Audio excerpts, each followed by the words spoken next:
Hello friends, welcome to spicy minion channel. இப்போ நம்ம பார்க்க போகிறது கொண்டக்கடலை சாதம் வெரைட்டி ரைஸில் தான் எப்படி பண்ணுறதுன்ட்டு பார்க்கலாம். கொஞ்சமாக ஆயிலும் கீயும் ஆட் பண்ணிக்கிட்டேன்.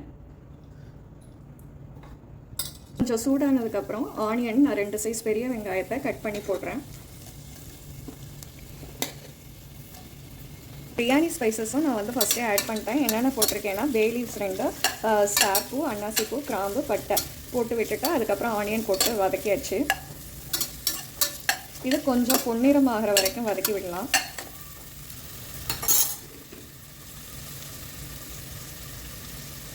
தேவையான சால்ட்டும் ஆட் பண்ணுறோம். இப்படி ஆட் பண்ணுறப்போ நம்மளுக்கு ஆனியன் வந்து சீக்கிரம் வதங்கும். 3 பழுத்த வெங்காயம் கட் பண்ணி ஆட் பண்ணியிருக்கேன். பச்சை மிளகாய் 2, ஒரு கைப்பிடி புதினா, கொத்தமல்லி 2 ஆட் பண்ணிடலாம். தேவையான அளவு எத்தனை பேர் சாப்பிட போகிறீங்களோ அதுக்கேற்ற மாதிரி கொண்டக்கடலை ஆட் பண்ணிவிடுங்க.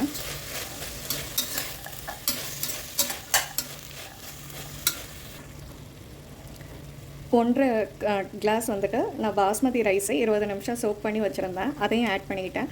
1.5 கப்புக்கு 3 கப்பு தேங்காய் பால். இங்கே தான் தயிர், மோர் இந்த மாதிரி ஆட் பண்ணாமல் நம்ம தேங்காய் பால் யூஸ் பண்ணுறோம். தண்ணிக்கு பதிலாக 3 கிளாஸுமே வந்துட்டு தேங்காய் பால் ஆட் பண்ணுறோம். இப்போது தேங்காய் பாலும் நம்ம ஆட் பண்ணிட்டோம். ஒன்ஸ் எல்லாத்தையும் கிளறி விட்டுருங்க.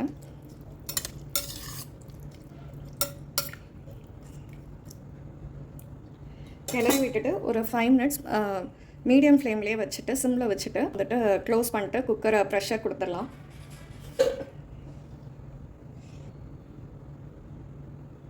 ஒரு 5 மினிட்ஸ் பபிள்ஸ் வர வரைக்கும் கொஞ்சம் பாயில் பண்ண விட்டுருங்க. அதுக்கப்புறமா வந்துட்டு க்ளோஸ் பண்ணிடலாம்.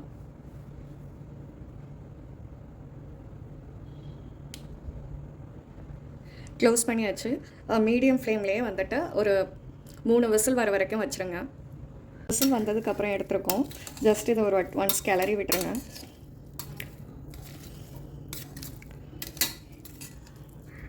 இப்போ சர்வ் பண்ணலாம்.